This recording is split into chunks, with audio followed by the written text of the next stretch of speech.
Welcome to Calculus. Today we will investigate how to solve logistic differential equations. We'll take a look at two examples. One that's just a bare bones differential equation, and then one that's in a given scenario to describe growth of a population. So our first example is the bare bones math one. It's dy dt equals y times 1 minus y over 36. And we want to find the logistic equation that satisfies the initial condition. So we see here that y at time 0 is 4.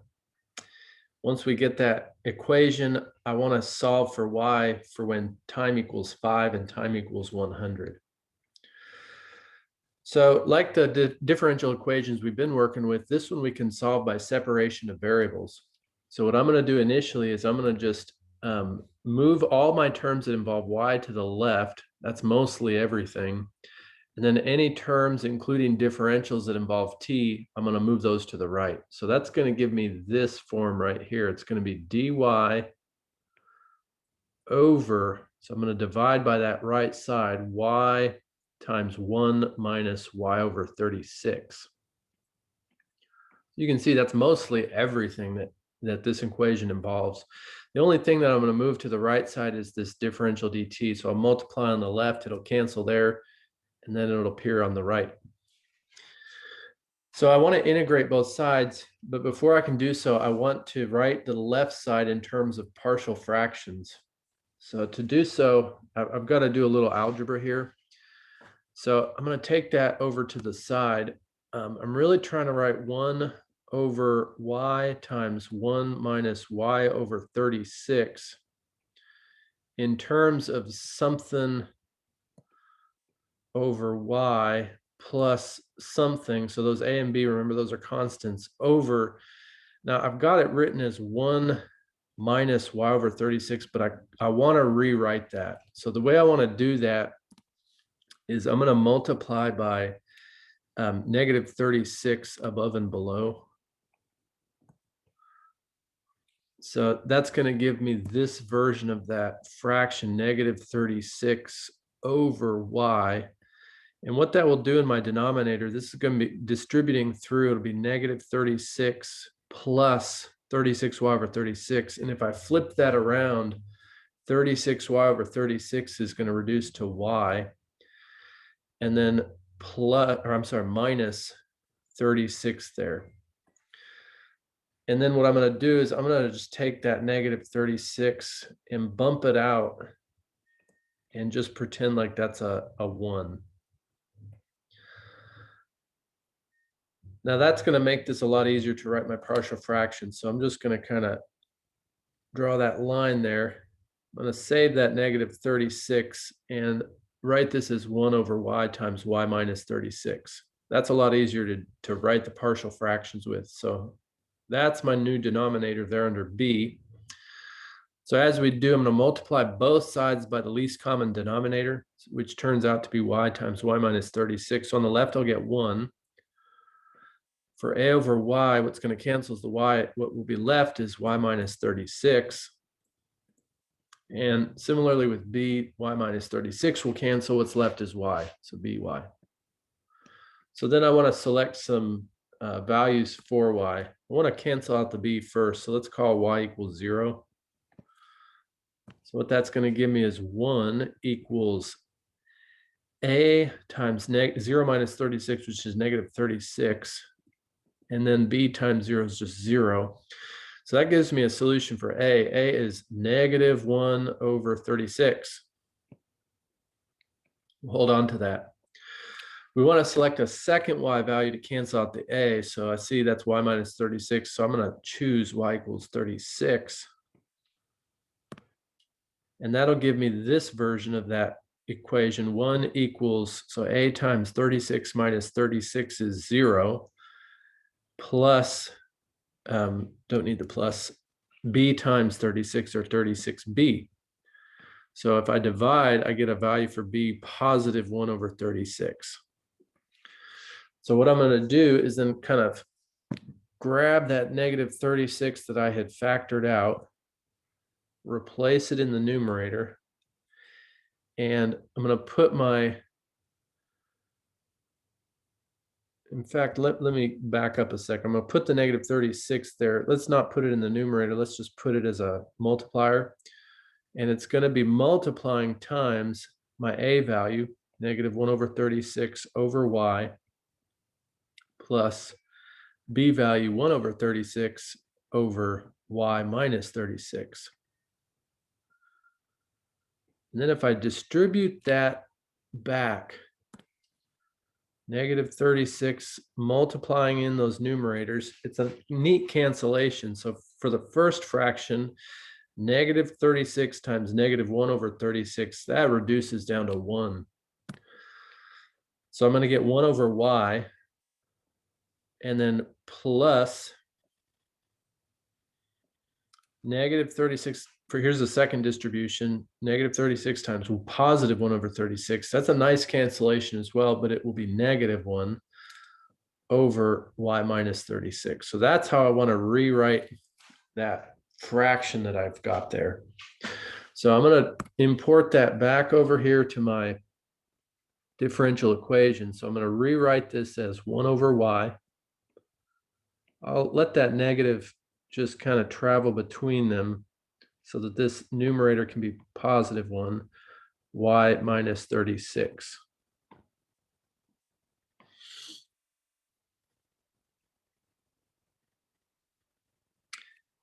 Sorry for the glitch, technology. And I'm going to put the differential dy there on the right. So a lot easier to integrate. So at this point, we are ready to integrate. So I'm going to do so on both the left and the right. So on the left side, remember the antiderivative for 1 over y is going to be natural log of the absolute value of y minus natural log of the absolute value of y minus 36. Really easy to integrate with the partial fractions in place. Equals the integration of dt is t plus c. Now I want to do some combining of terms there on the left using my logarithm condensation laws. So if I've got log of something minus the log same base of something else, I can write that as one logarithm with a quotient. So that's the natural log of y over y minus 36. And that's going to equal here on the right side. Sorry, just catching up, t plus c. We didn't change that at all.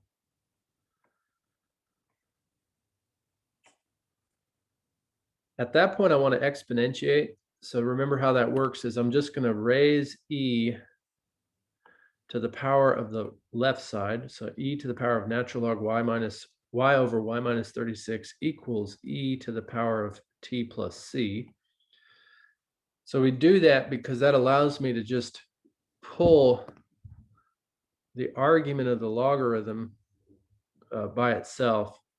So now I've just got y over y minus 36 equals e to the power of t plus c. But remember, according to my log rules, I could split, really exponential rules, I'm sorry, split that into two factors, e to the power of t times e to the power of c. And then that whole e to the power of c is going to become a c. And that gives me this equation, y over y minus 36 equals c e to the power of t.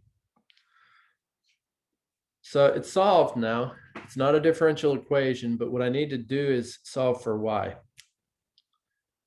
So what I'm going to do is multiply both sides by y minus 36 to cancel it here. Oops, not 3 minus 36, but y minus 36 to cancel on the left. So we'll make that cancellation and then show up here on the right side. And that's going to give me now just y here on the left side.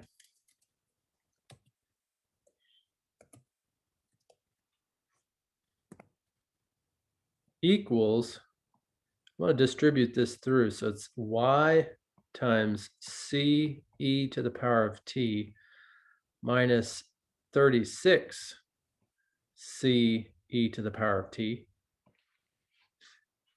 Then so I can get my y terms same side, I'm going to subtract this y c e to the t. Cancels there on the right side. And it'll show up there on the left side. So we got to keep scrolling. A lot of steps on this question, but we're right there at the solution. So y minus y c e to the power of t. I want to factor a y out. So that's y times 1 minus c e to the power of t. And that's going to equal here on the right side. The piece I had not moved was negative 36 c e to the power of t. So at this point, I'm ready to divide by this piece that does not involve y on the left, which is this 1 minus c e to the power of t. That's really a nice move because that solves for y. And then I can start to see my logistic function forming here on the right side. So I'm going to divide by 1 minus c e to the power of t. And really at that point, it's just a matter of kind of rewriting this right side so it kind of looks like our logistic function. So it's just y here on the left. What I want to do here on the right side is I want to divide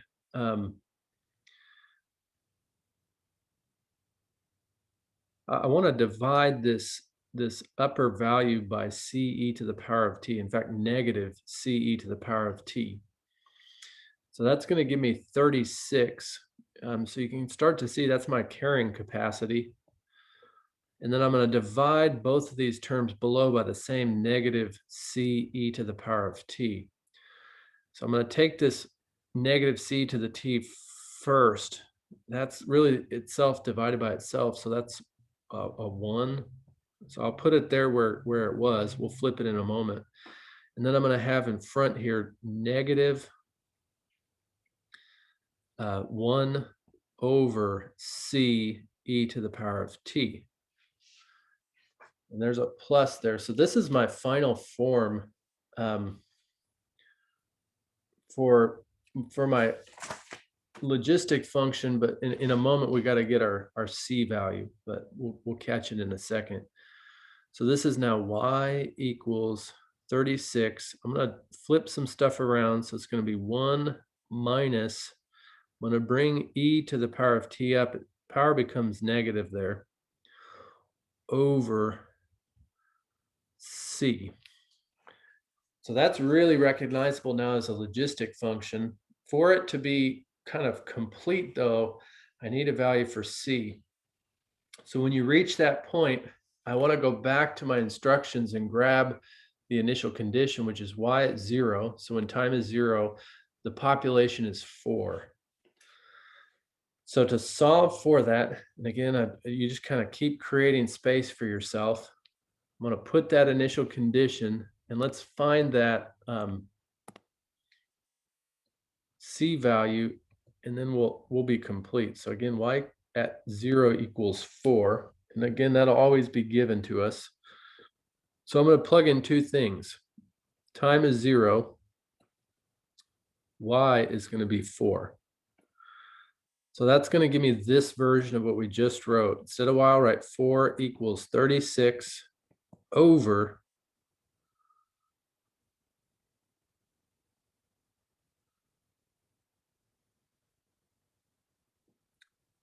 technology 1 minus e to the power of negative. So I'm plugging in 0 for t. Notice my k value is not there. It really is. If I look back at the original equation, k value always comes before your variable. So for us, it's 1, which you can think that's ultimate growth. It's 100% growth. So just to kind of mention where that was.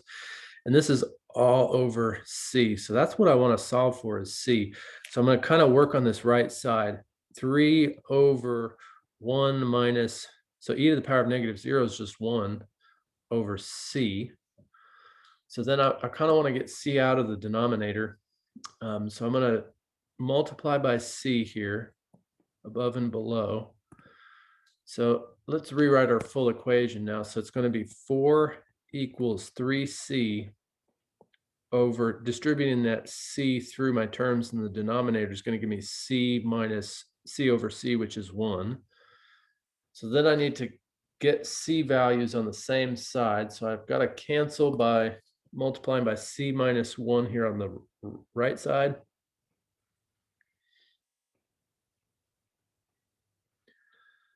And that's going to give me distributing through 4C minus 4. And that's going to equal 3C. I'll subtract, let's take 4C, subtract that.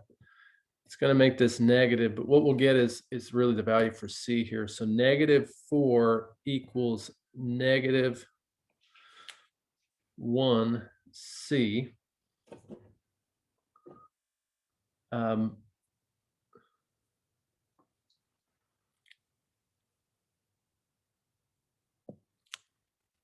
So I see that I need to correct an error I've got here. I didn't put 36 in my numerator. I just had 3. So let me track that back. So I'm just going to add a 6 in my units there. So what that'll do is it'll give me 36C. Okay, this is looking much better. Let's erase a bit here. So it's not going to be a difference of -1C. 36 minus 4 is going to be 32.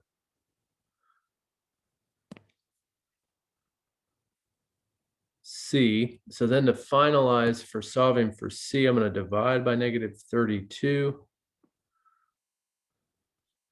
In fact, I'm going to back up here. Let me correct this error from the outset because I see I'm not coming up with the right value for C. In fact, let's take a different strategy here at the outset. So I'm just going to note that I do have 4 equals 36 over 1 minus 1 over C. So I'm going to treat it a little differently to avoid that error. Let's just multiply both sides by 1 minus 1 over C. Okay, I think this is going to fix our glitch. Also multiply that left side, the 4 there, by 1 over 1 minus C. Okay, so now we're good. So that's going to be distributed as 4 minus 4 over C equals 36. Subtract the 4. So that's going to give me -4 over C equals 32.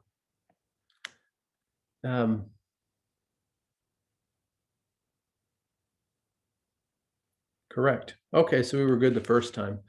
Well, it's always good to check. Multiply by C, left side and right side.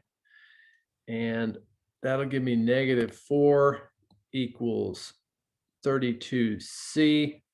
We're so close there. All I got to do is divide by 32. And that gives me my C value. C equals -4 over 32, which if I reduce that down, that's going to be -1 over 8. So that was a lot of work, but we did it. All I have to do now is take that, plug it into my final version here. So I'm going to get y equals 36 divided by 1 minus e to the power of -t all over -1/8. I'm going to box that because that really is, it took a lot of work to get there. That's our solution for that differential equation that we had at the beginning. When my initial condition or my population at time 0 is 4. So that's complete at that point. What I do want to do is evaluate it for time equals 5 and time equals 100. So what I'd like to do, you could do it algebraically. Another way we could do this is take it to Desmos and treat it just like a function and just use the Desmos table feature to get values at time equals 5 and time equals 100. So I'm just going to record the equation we just wrote. Let's head over to Desmos.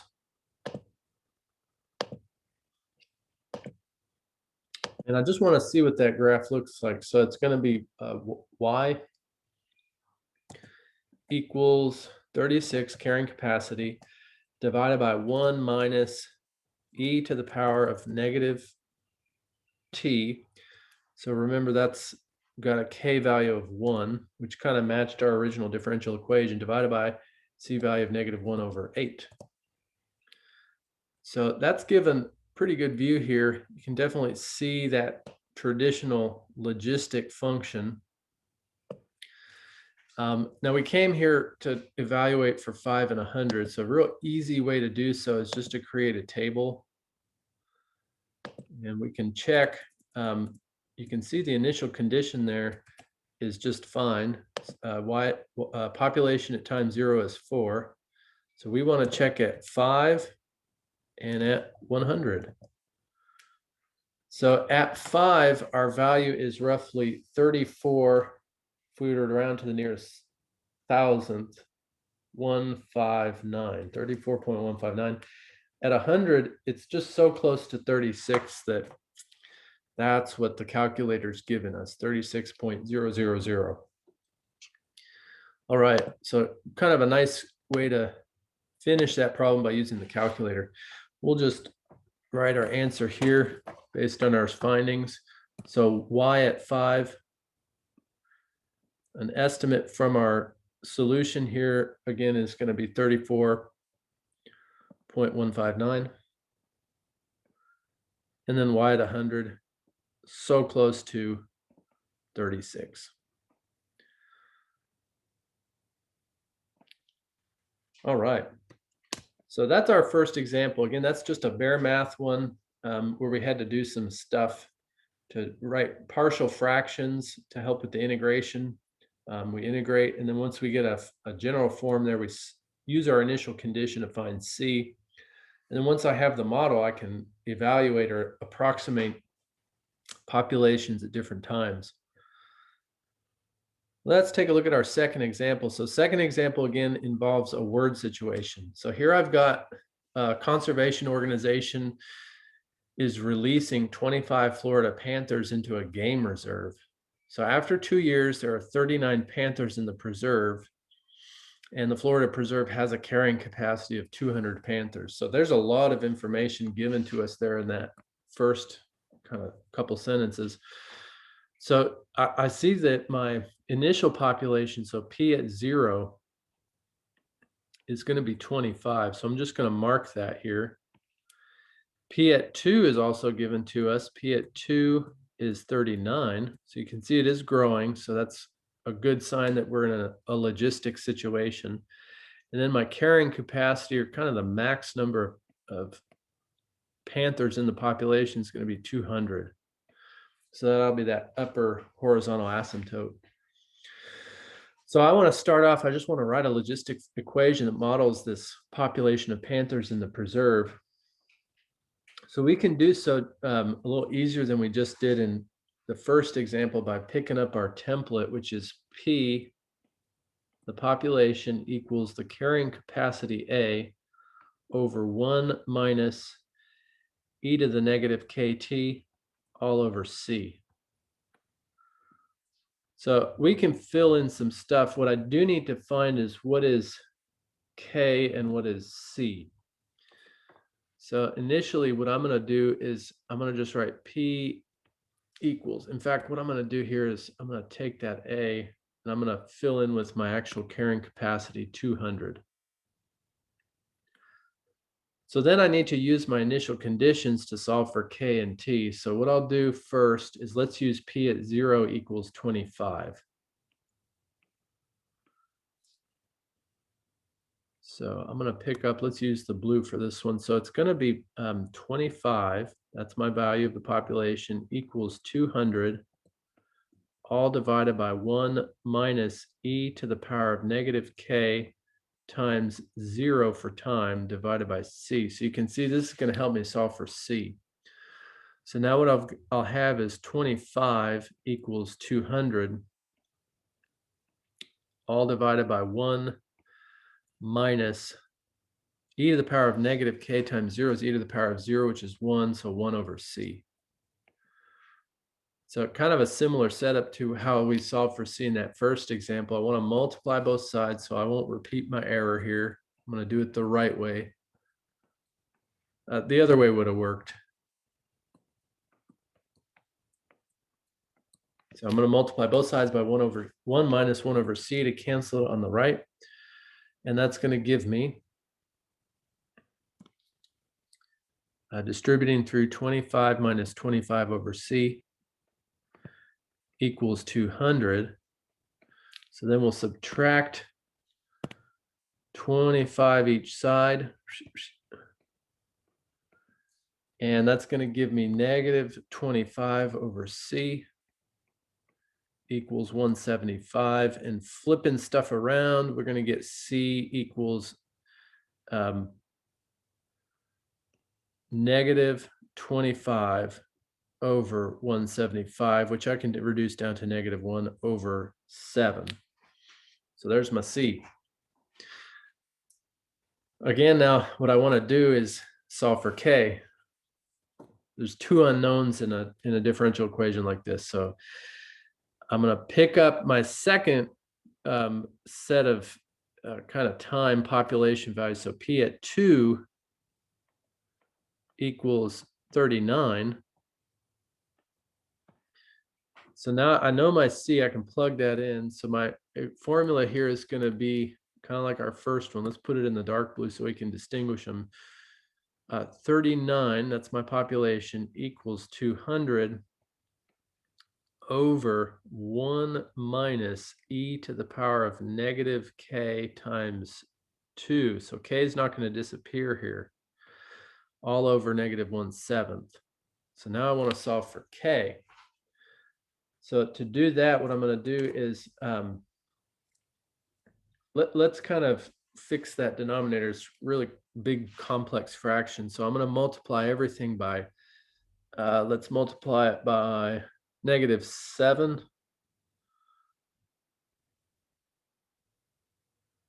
Yeah, that'll work for us. So I'm going to multiply that denominator by negative 7. In fact, let's do this.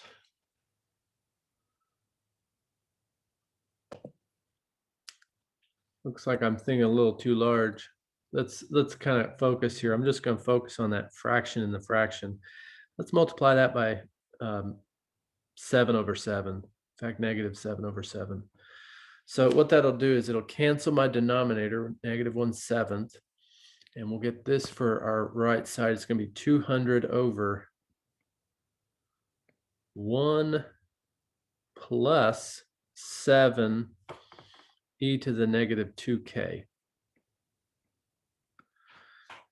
So now I want to kind of cancel that denominator. So my next form is going to be 39 from that left side times 1 plus 7 e to the negative 2k equals 200. So at this point, I'm kind of stealing room from parts B and C and D. So I'm going to scoot over here to the far right. Pull that up there, kind of looks like a logistic function, that arrow. And let's divide both sides by, in this case, probably, well, before I do that, let me distribute that 39 through. So it's going to be 39 plus 7 times 39, that's 273 e to the power of negative 2k. So I'm keeping my eyes on k there. That's what I'm trying to solve for. So I'm just going to highlight it. That's going to equal 200 on the right. So subtracting 39 each side and then dividing by 273, I'm going to get e to the negative 2k equals 200 minus 39 is 161 over 273. And then if I reduce that down, that's going to become 23 over 39. Lots of arithmetic. So now I need to get k out of that power. Let's put natural log. So that'll do it for us there on the left side. It's just going to be negative 2k times natural log of e, which is 1, equals natural log of 23 over 39, sorry. And if I divide both sides by negative 2, I'm going to get k equals negative half natural log 23 over 39. I won't take that to the calculator just for time's sake. Decimal approximation for that, 0.264. So all that to say, here's my logistic function for this one. So I'm going to kind of take it back here. Let's put it in the red. I'm going to put it here kind of in the upper right. P of t equals, this is an expensive equation. It's taken a lot of work. 200 divided by 1 minus e to the power of negative. So plugging in what we just solved for k. So k itself is positive, but the negative's in the formula.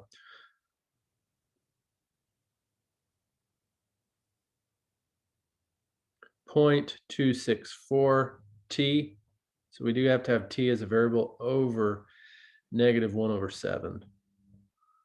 That's nice. So that is our logistic function to represent this panther preserve and its growing population. So now for parts B and C, it's a lot easier. I just want to calculate the population after 5 years and 100 years. Let's take a page from our first example and go to Desmos. So we did a lot of work to write a function.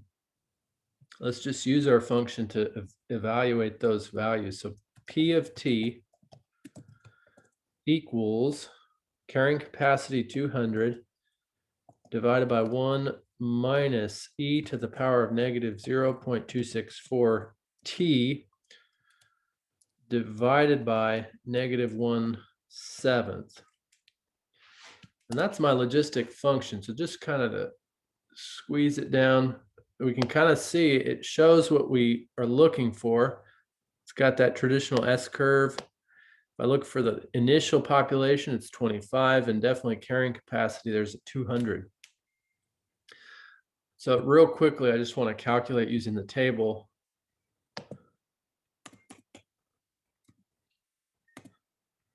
Same values for T, 5, and also our other value there.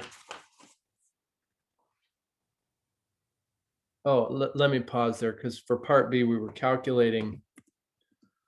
actually calculating the population at 5. So we'll take that. I think we got to do something different for part C. So that's going to be 69.688. Easy to calculate on the calculator. But again, we did all the work to write the function. So for here, for part B, we'll just write P at 5 is about, so I should put the wavy equals 7 point, I don't know what I'm thinking, 69.688, so about 70 panthers after 5 years.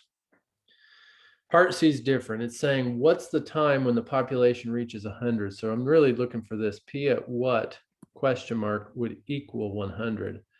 So we could do some algebra there. It would get us there. All we do is plug in 100 for my P, solve for T. But again, the calculator provides a nice other kind of tool. So to find that, what I want to do is set y equals 100. And notice it's putting it there. It's really cutting my logistic function in half in a vertical way. I can see just kind of by hovering over that point on Desmos, it's giving me 7.371. So it's about 7.371 years. I want to identify that as the inflection point.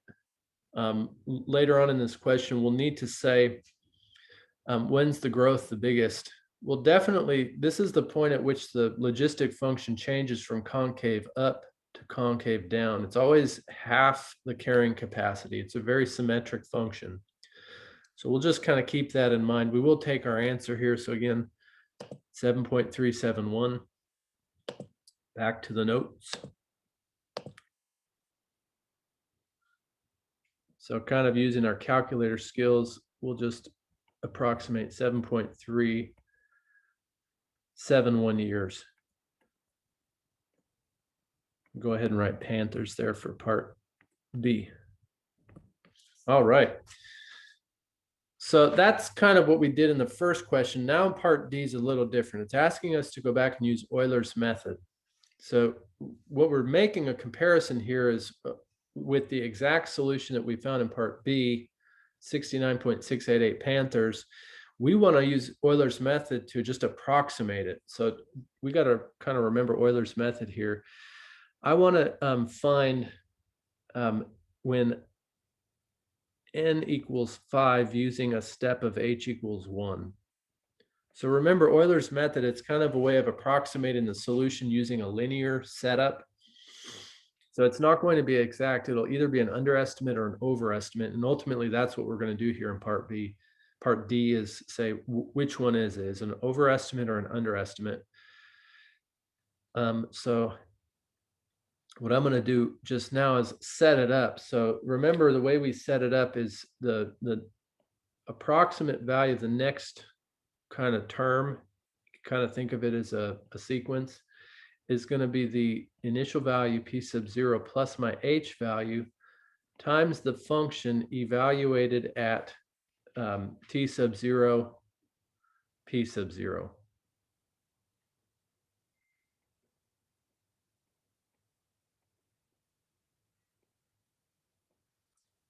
So what I want to do is I want to fill in p sub 0 and h in the function.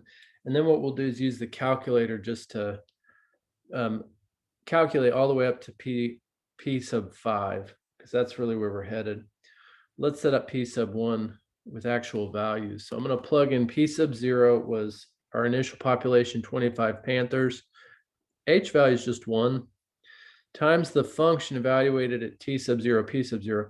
So that I'm going back to the differential equation, which again for us is going to be,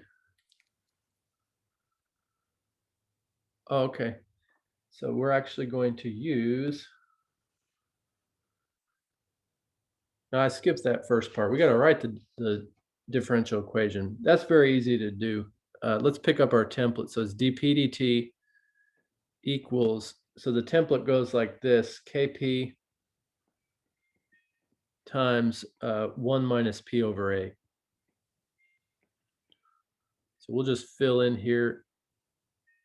Our k value that we calculated was 0.264. We don't have to do that again, times p times 1 minus p over carrying capacity 200. So that's my function I want to use here. So for p sub 1, it's going to be 0.264 times 25 times 1 minus 25 over 200. So that's how I'm going to get my p sub 1. And then p sub 2 is going to build off of that. P sub 3 will build off of p sub 2 and so forth. So once I've got the first one written, it's just a matter of recursively getting to the 5th term. So let's calculate those here on Desmos.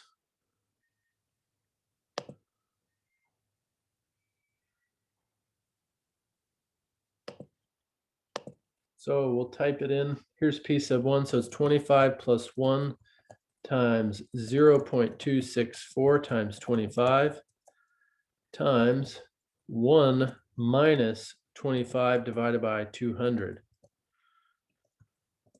So that's giving me 30.775. So to get p sub 2, I'm going to take that, copy it, and rerun the process. So now it's that value, don't need the dollar signs, plus 1. So notice what changes and what doesn't. The plus 1 doesn't change, the k value doesn't change, but now my value has changed. So I am plugging in, but I'm again using the calculator to quickly get that input. Okay, so my estimate for P sub 2 is 37.649. I'll copy that.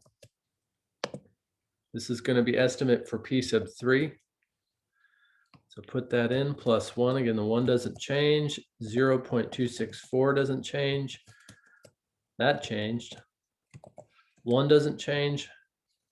That changed. 200 does not change. So P sub 3 is about 45.718. Copy that. Let's estimate P sub 4. So Euler's method it's a nice way to estimate solutions for a differential equation.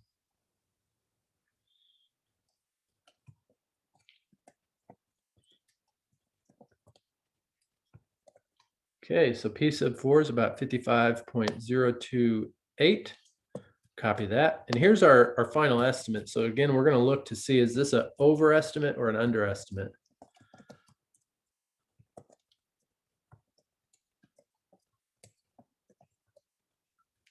Your fingers get used to the pattern, so you just start typing. So our estimate is going to be 65.559. Let's take that back to just compare it with the actual value that we calculated in part B. So what I'm going to write here, we did most of this work here on Desmo. So ... P sub 5 is about 65.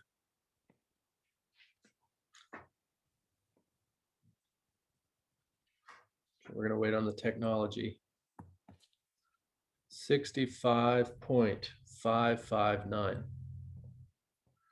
So when I compare that to what we calculated in part B, that was 69.688. This is definitely an underestimate. But again, since what we're using is a linear method, if I think about that first part of the logistic function, and if I put something like that, as I go along, definitely it's going to be an underestimate. So that makes sense. But note, it's pretty close to the actual value from our differential equation solution. Okay, and at the last party, after how many years is the panther population growing most rapidly? We already discovered that. That's given here in part C. So what that is it's the time when my population is half my carrying capacity.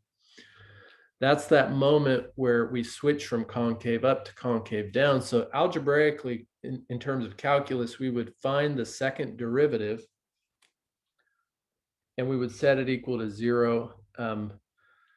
We can do it here really quickly. So my second derivative of the population with respect to time would be 0.264. So I'm just working off my logistic equation or the differential one that we wrote here in part D, minus 0.264 over 200. I'm kind of skipping some steps because I'm moving fast, times 2p. So that would be from the differentiation of p squared. Set it equal to 0 and solve ... p equals 100. So ultimately, the answer there for the most rapid growth, it's at half the carrying capacity. Okay, so thank you for joining for these two examples, one that was just a mathematical differential equation, and then one here that's actually within a situation. Thanks for joining. See you soon.